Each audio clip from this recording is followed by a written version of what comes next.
Halo, perkenalkan nama saya Angel Mariana Weni dari Universitas Tribuana Kalabahi, Fakultas Keguruan dan Ilmu Pendidikan, Program Studi Pendidikan Guru Sekolah Dasar atau disingkat menjadi PGSD. Di sini saya akan membuat video pembelajaran untuk mata kuliah program pembelajaran, dan di sini saya akan membahas dua pokok, yaitu yang pertama berbagai model-model evaluasi program, dan yang kedua pemilihan model evaluasi dalam evaluasi program pendidikan. Ya, langsung saja. Yang pertama model evaluasi program. Evaluasi program adalah proses sistematis untuk menentukan nilai atau manfaat suatu program yang dilakukan dengan mengumpulkan, menganalisis, dan menggunakan informasi untuk mengambil keputusan. Ada berbagai model evaluasi yang diberikan kerangka kerja, kerangka pikir yang berbeda, masing-masing dengan fokus penilaiannya sendiri. Yang pertama, model CHIP.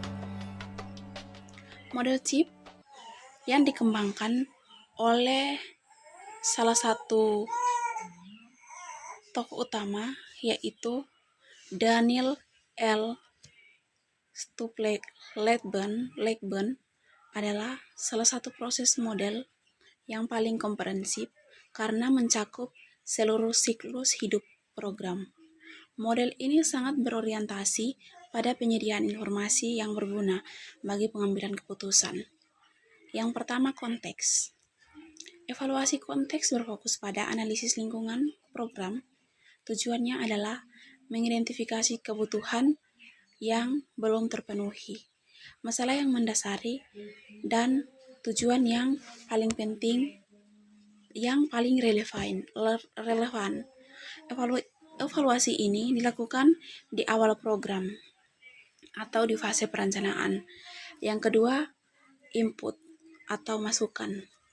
Evaluasi masukan menilai sumber daya yang akan digunakan. Ini mencakup penilaian terhadap strategi, desain program, anggaran yang tersedia, dan klarifikasi staf. Tujuannya adalah membantu pemilihan dan merencanakan pendekatan terbaik untuk mencapai tujuan. Yang keempat, yang ketiga, proses. Evaluasi proses berfokus pada implementasi program. Evaluasi memantau dan mendokumentasikan bagaimana program dilaksanakan, mengidentifikasikan hambatan, dan mengukur kesesuaian antara rencana dan pelaksanaan. Hasil evaluasi ini bersifat formatif, digunakan untuk perbaikan segera saat program masih berjalan.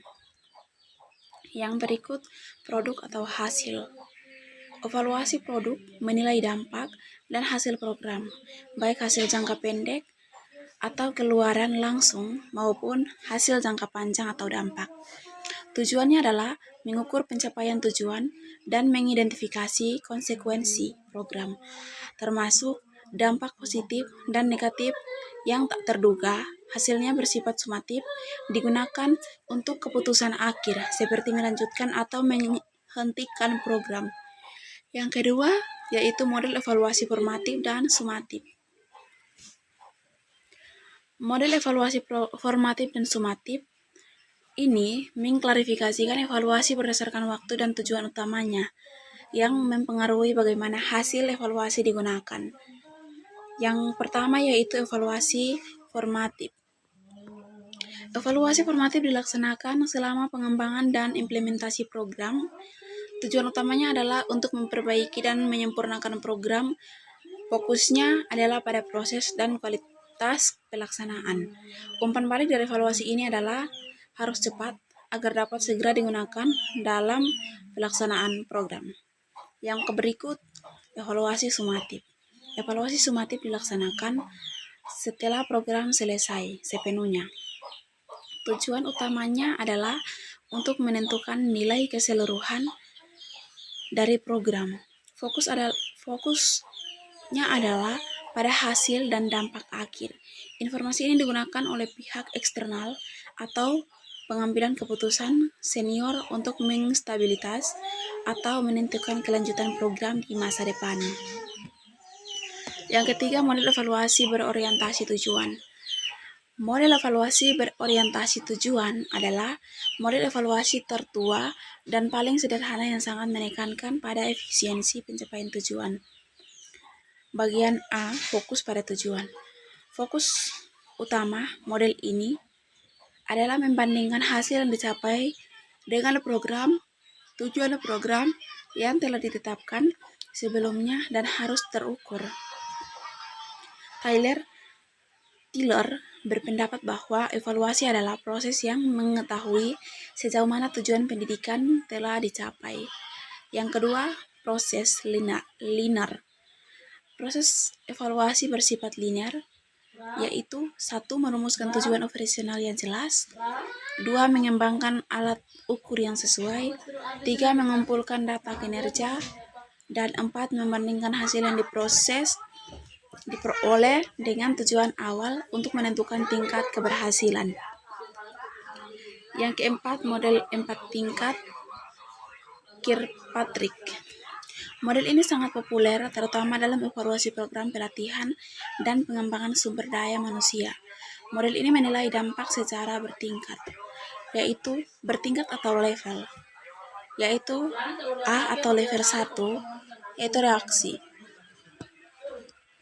Tingkat ini mengukur kepuasan dan keterlibatan peserta terhadap program, misalnya kenyamanan fasilitas, relevansi materi. Level 2 yaitu pembelajaran. Tingkat ini mengukur sejauh mana peserta memperoleh pengetahuan, keterampilan atau sikap dan akibat program, biasanya diukur dengan tes sebelum dan sesudah. Level 3 yaitu perilaku. Tingkat ini mengukur perubahan perilaku atau penerapan hasil pembelajaran di lingkungan nyata, misalnya di tempat kerja, setelah peserta kembali dari program. Level 4 yaitu hasil. Tingkat tertinggi ini mengukur dampak akhir program terhadap tujuan organisasi yang lebih besar, misalnya peningkatan efisiensi kerja, penurunan biaya, atau meningkatkan kualitas layanan. Yang kelima, model logika. Model logika adalah alat perencanaan sekaligus evaluasi yang berfungsi sebagai peta visual atau narasi. Itu bagian A, penetapan hubungan sebab akibat. Model ini menetapkan serangkaian asumsi dan hubungan logis antara komponen program, yaitu yang pertama inputs, yang kedua aktivitas, yang ketiga outputs, yang keempat outcome, yang berikut fungsi evaluasi. Dalam evaluasi logis, model membantu menguji apakah jalur logis yang diyakinkan dalam perencanaan program benar-benar terjadi selama implementasi. Ini memastikan bahwa aktivitas yang dilakukan memang berkontribusi pada hasil yang dilakukan. Yang keenam, model contained transaksional atau Robert Stack. Model ini menekankan pada deskripsi dan penilaian judgment program serta mengakui pentingnya berbagai sudut pandang pemangku kepentingan. A. Fokus deskriptif. Evaluasi model Stack berfokus pada 3 komponen utama program, yaitu antekdeks atau kondisi awal, yang kedua itu transactions atau interaksi dan proses implementasi, yang ketiga outcome atau hasil baik formal ataupun informal, yang ketiga perbandingan intensial dan observasi. Inti dari model ini adalah membandingkan apa yang direncanakan intensi dengan apa yang diamati, yaitu observasi, untuk setiap komponen. Perbedaan Conroy dan contingency ini kemudian menjadi dasar yang memberikan penilaian. terhadap kualitas program. Pembahasan yang kedua yaitu pemilihan model program dalam program pendidikan. Pemilihan model evaluasi dalam evaluasi program pendidikan adalah keputusan strategis yang didasarkan pada tujuan spesifik evaluasi, bukan sekedar provinsi. Tidak ada model tunggal yang selalu benar. Model yang paling efektif adalah yang paling sesuai dengan konteks, tahapan, dan kebutuhan informasi program. Ada beberapa model atau faktor penentu utama dalam pemilihan model evaluasi. Itu yang pertama, tujuan utama evaluasi. Tujuan adalah penentu paling krusial dalam memilih model evaluator harus bertanya mengapa evaluasi ini dilakukan.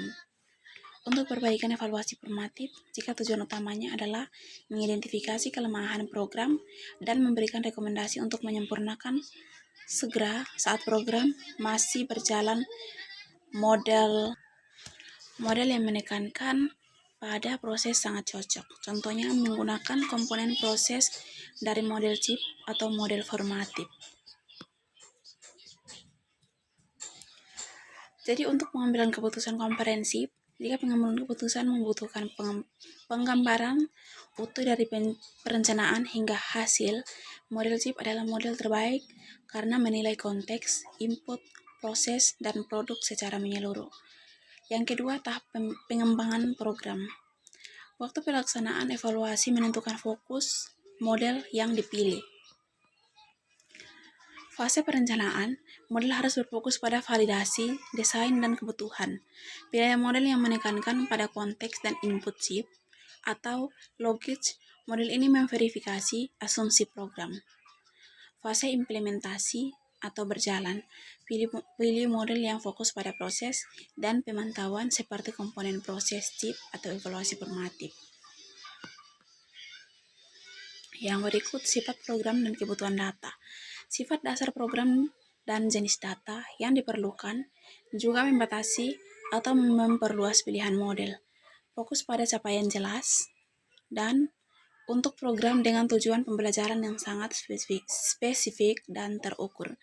Model goal oriented atau model discrepancy, kesenjangan antara standar dan kinerja. Efektif karena menekankan pengukuran kuantitatif. Yang keempat, pertimbangan sumber daya dan pemangku kepentingan.